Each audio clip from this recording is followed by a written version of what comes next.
डायन का बाप। कुछ अर्सा पहले एक गांव में मोहन नामी एक आदमी अपनी बेटी मंजू के साथ रहता था। वो अपनी बेटी से बहुत ही प्यार करता था। उसने अपनी बीवी का लॉकेट अपनी बेटी के गले में डाल रखा था। एक दिन गांव में एक बहुत ही बड़ा मेला लगा। मंजू मेले का सुनकर अपने बाबा से बोली, पापा, मुझे भी मेला देखना है, प्लीज ले चलिए ना मेले में। ओह, मेरी बेटी को मेला देखना है? क्यों नहीं, हम जरूर चलेंगे। अगली सुबह मोहन अपनी बेटी को लेकर मेले में चला गया। वहां पहुंचकर उन दोनों ने देखा कि बहुत ही मज़े की मिठाइयाँ और ढेर सारे कपड़े और बड़े बड़े आसमानी झूले लगे हुए थे। ये देखकर दोनों बहुत खुश हुए। मोहन मेले को देखने में इतना मगन हो गया कि उसे पता ही ना चला कि कब मंजू का हाथ उसके हाथ से छूट गया और दोनों अपनी अपनी तरफ चल पड़े।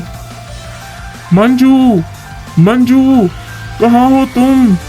मंजू, मेरी बेटी कहाँ हो? पापा। बहुत देर तक दोनों बाप बेटी एक दूसरे को आवाज़ें देते रहे और ढूंढते रहे, लेकिन दोनों एक दूसरे को ना मिल सके। तो मंजू एक जगह पर खड़ी होकर ज़ोर ज़ोर से रोने लगी। तभी एक औरत मंजू के पास आई और बोली, हे नन्ही गुड़िया, तुम क्यों रो रही हो? मेरे पापा मेले में गुम हो गए हैं और अब वो मुझे नहीं मिल रहे। ओह, तुम्हारे बाबा गुम हो गए? तो तुम रो मत, परेशान ना हो, हम दोनों मिलकर तुम्हारे बाबा को ढूंढेंगे।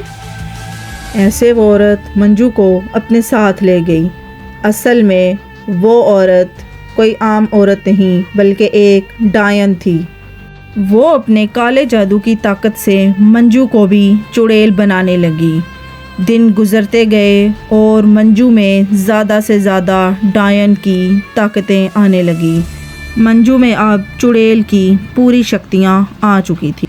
दूसरी तरफ मंजू के बाबा बूढ़े हो चुके थे, लेकिन वो अपनी बेटी को एक पल भी ना भूले थे। दिन रात बस उसी को याद करते। मंजू, मेरी बेटी, तुम कहाँ चली गई? ये सब मेरी गलती है। ना मैं उस मेले में जाता और ना मेरी बेटी गुम होती। मैं खुद को कभी माफ नहीं करूँगा।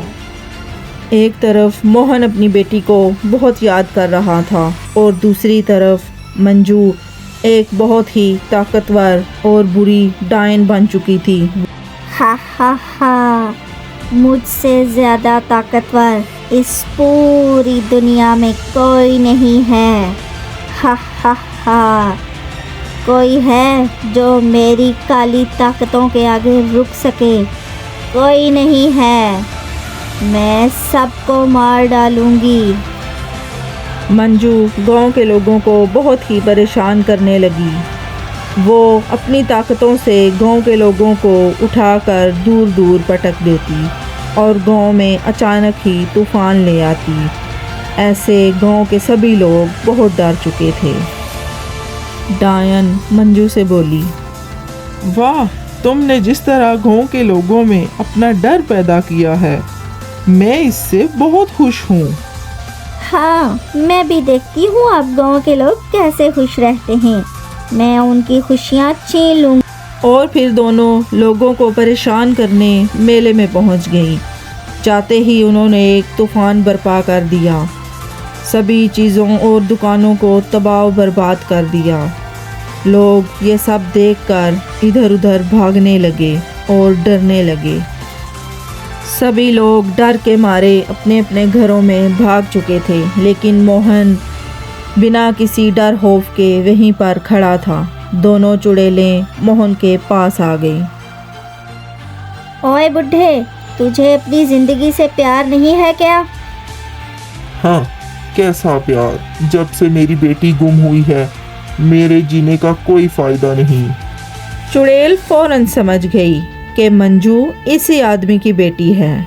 चुड़ैल फौरन मंजू से बोली, तुम इस आदमी से क्या बातें कर रही हो? मार डालो इसको।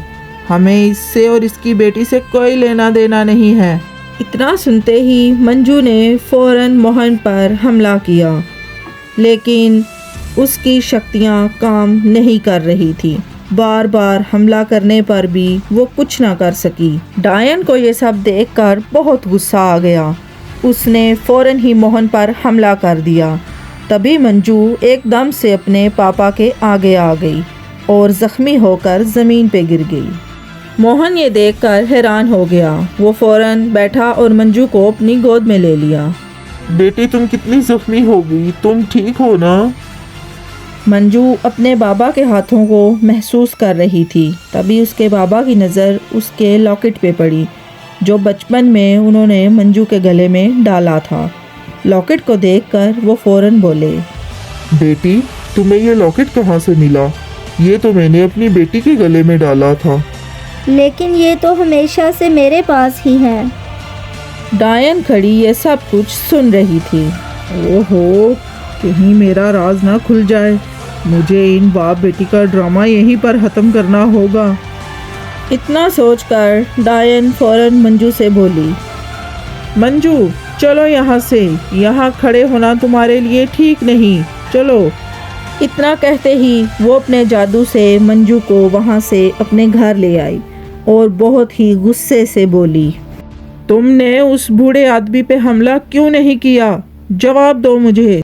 मैंने हमला करना चाहा था, लेकिन पता नहीं क्यों मुझसे नहीं हो रहा था। कोई चीज़ थी जो मुझे रोक रही थी।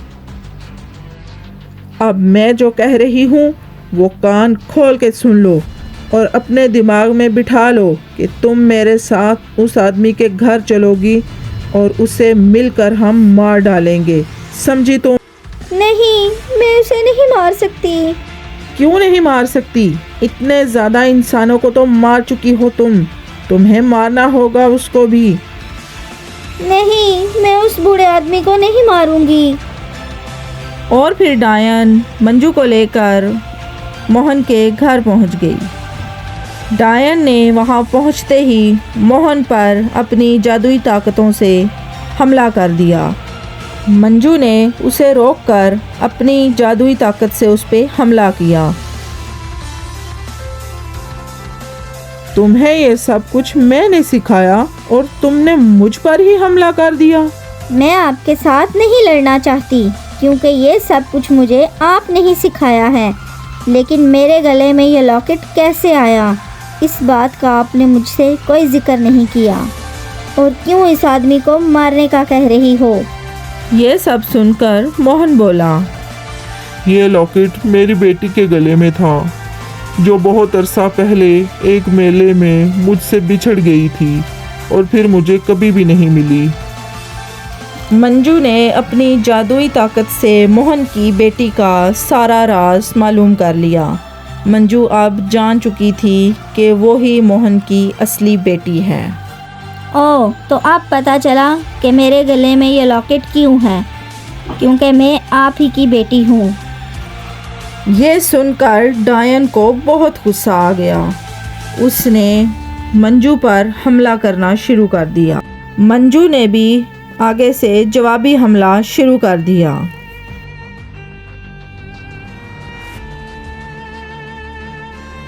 आप मुझे नहीं मार सकती, क्योंकि ये सभी ताकतें मुझे आप ही से मिली हैं और मैं अब आपसे ज़्यादा ताकतवर हूँ, इसलिए आप यहाँ से चली जाओ।